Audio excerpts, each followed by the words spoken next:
Yes, Bede, as you can see, this is your fourth video of chapter number 12. Let's continue. Soon Holmes, the engineer, Inspector Bradstreet, a plainclothes man, and I were all in the train together bound to Efford. Now all the person to find out that where is that gang in Efford, they went straight over there. Bradstreet had spread a map of the country in circles of the places within 10 miles from the village. What has happened now?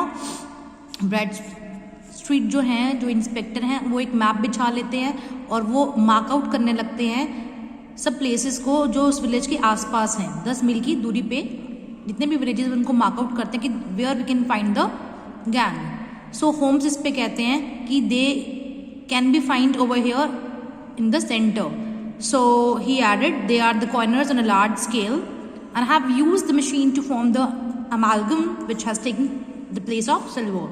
So here Holmes कहते हैं कि ये जो gang है ये actually coins बनाते हैं बहुत लार्ज स्केल पे और वो अपनी मशीन का इसके लिए यूज़ करते हैं. क्या बनाते हैं? वो एक मिक्सचर बनाते हैं. अमालगम मीन्स मिक्सचर. एंड क्या बनाते हैं उस मिक्सचर से? They make silver, but it is not a real silver, it is a artificial silver और यू कैन से नकली सिल्वर, फॉर्ज सिल्वर बनाते हैं.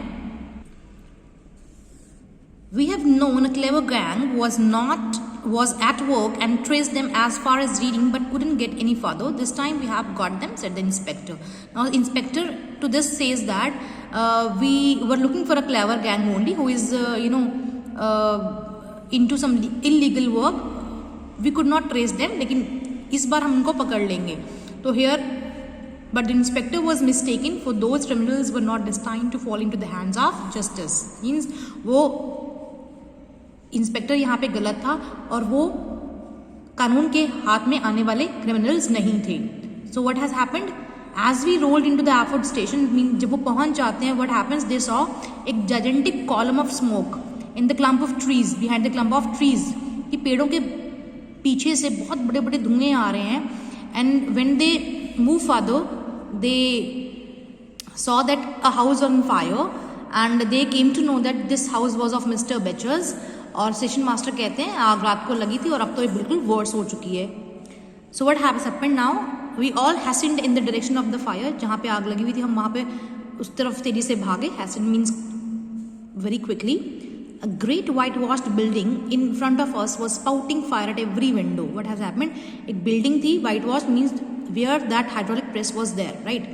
उस building में से तेजी से खिड़कियों में से आगों की लपटें निकल रही थी. That is spouting the fire. Okay. While fire engines strive to keep the flames under. और जो fire engines थे, they have reached over there and they were trying to control the flames of the fire. Strive means try to control. So at least, said Holmes, you had your revenge upon them. तो यहाँ पे Holmes कहते हैं, Sherlock Holmes कहते हैं to Victor Hatherley that you know have taken the revenge somehow. So no question it was your oil lamp which when it was crushed in the press set fire to the wooden walls. तो यहाँ पे Holmes ये भी कहते हैं कि आग कैसे लगी होगी. जो तुम्हारा ऑयल लैम्प था तुम्हारे हाथ में वो क्रश हो गया होगा प्रेस के अंदर और इससे कि आपने बताया था कि जो वॉल्स हैं वो वुडन की बनी हुई हैं, वुड की बनी हुई हैं, तो इससे आग लग गई होगी. But I fear that your friends from last night a good 100 miles off by now. लेकिन जो वो गैंग था वो अब तक तो 100 मील दूर भाग चुके होंगे. So well, said our engineer, I have lost my thumb, a 50 guineas fee.